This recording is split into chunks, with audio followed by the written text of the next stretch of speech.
Welcome back to The Price of Business. I am your host, Kevin Price, talking to you about you and your business. Anyone who listens to the show knows I am a TED Talk geek. Love TED Talks. I'm an aspiring TED Talk speaker, and I actually have been talking to them about doing one here in the not-too-distant future. I think it's awesome. I think they're innovative and insightful. They think you get these people who think really consequentially and going beyond the obvious when looking at the world in which we live in, be it in science or culture or whatever. And Gina Barnett, she's a communications coach, and she is a TED Talk coach, and she has a brand new book coming out called Play the Part, which you can learn more about at playthepartbook.com. It's coming out, my understanding, next week, and I can't wait to get my hands on it. Gina, welcome to the program. Thank you so much. Tell us a little bit about your background. Well, I come from the theater, as many communications coaches do. Started acting very young and studying very young, and then began to teach acting myself in my 20s. And spent 20 years working with all professional actors on how to be believable and authentic on stage. And at a certain point, I thought, non-actors should know this stuff. We're all having to present a lot more in the world, or having to get in front of all kinds of audiences, even in business.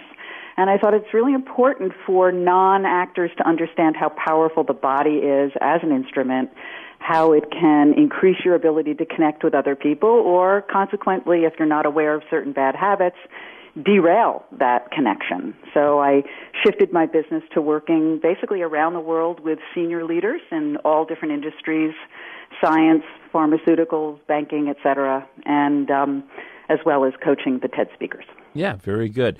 Yeah, what was it, Shakespeare who said that all the world's a stage? And I think certainly is, and we have to play our part. Yeah, I think we should be cognitive of that. We should be thinking about that, on a cognitive level, that when we're engaging with others, we're expected to play a part and be in a certain role, and it's so absolutely crucial. And so where do you see people really struggle when it comes to playing the part, if you will?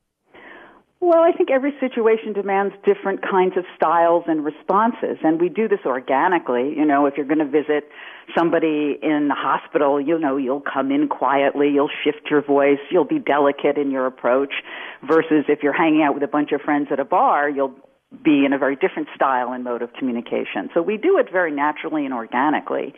The challenge for me and a lot of people is to take that very unconscious behavior and begin to understand the implications of it, and when it's not working, why, and to become aware, in particular, of habits that you have. And a lot of them are cultural.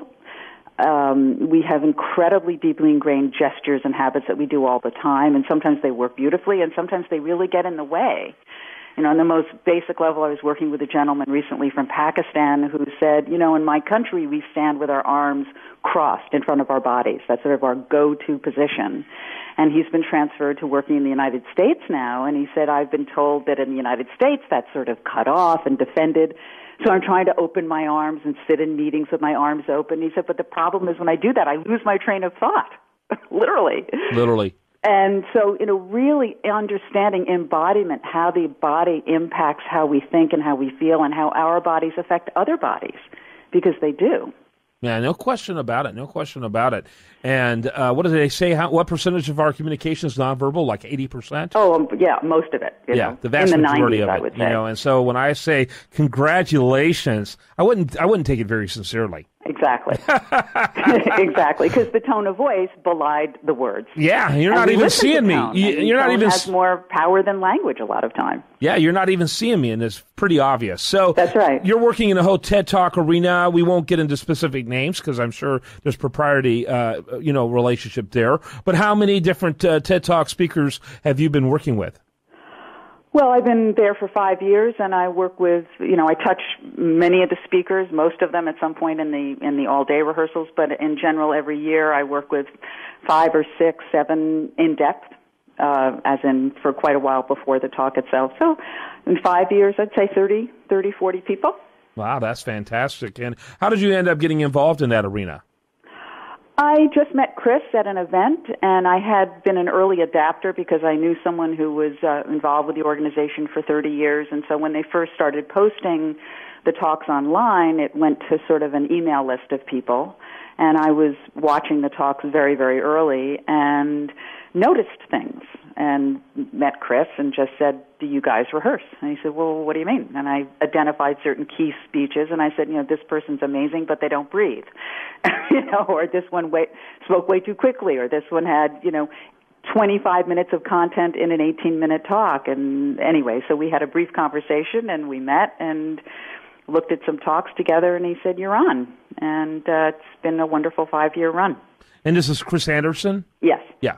And, very, very interesting. And, and I don't think many people, I think a lot of people would be surprised to know how long TED Talks have been going on. They are now well over a decade old. Well, we had our 31st anniversary this year. Yeah, it started 30 years decades ago, but they were obviously not put online. It was a much smaller event, and the talks were just at the event. And so then the internet has changed made. everything. Mm-hmm. Yeah, absolutely. And so, interesting. And so, what is your exact role? Do you have a formal role with the TED Talk people? They're a client of mine. I mean, I do this around the world with, as I said, multiple organizations and multiple businesses. They're different because it's really about giving a speech or a talk. A lot of my work is with in-depth communication within teams to understand what's working with teams and what's not in terms of how they communicate. I do a lot of leadership coaching with, one-on-one coaching with leaders in terms of their style of communication.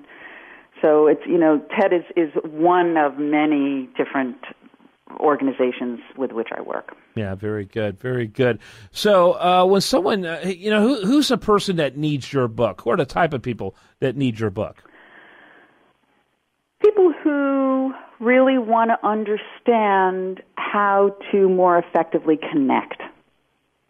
So we can all communicate one way or another, but the question is, are you connecting? Are you impacting other people? Can you engage? Can you move people? Can you influence people? Everybody has their own way of getting their data out. But how do you persuade? And that's even can be within your own small team in an organization. And because increasingly, business is about relationships and how you connect with other people and how you influence and move them emotionally, intellectually, in terms of your values. Those are skills that are really essential for all of us. And so anybody who has to do that, whether it's somebody in head of sales or even a physician working with a patient, and I think that to really understand the depths of how the body impacts how we connect is important for anybody who needs to communicate effectively with other people. Yeah, so I think anybody can read the book. Sure, and absolutely. Take something away from it. The thing that's fun about this book and why I call it Play, the part, is because it's full of exercises that you can do. So, for example, there are things you can do to experiment with your voice and how you walk and how you move. And by playing with the body a little bit differently, you can really understand where the energy is trapped, where tension lives in the body, where habitual gestures are getting in your way. So it's full of very practical things that anyone can try to see the impact of things like having filler, load down your speech, or having monotone, or not breathing correctly, all the things that I think people could benefit to know. Yeah, if you don't breathe properly, people are going to be more intrigued as to when you're going to faint rather than what you're about to say. Mm-hmm. Exactly. And that's not what you want to convey. Gina Barnett, she is founder of Barnett International, Inc. And again, I'm going to only name the one website just to make it easier for the listener, because they can easily get to your other website from playthepartbook.com. That's playthepartbook.com. Great interview. Great spending time with you. Thank you. Thank you so much. You bet. When we come back, much more for you. We want to remind you, best content here does show up over there at usdatareview.com. And you're listening to The Price of Business.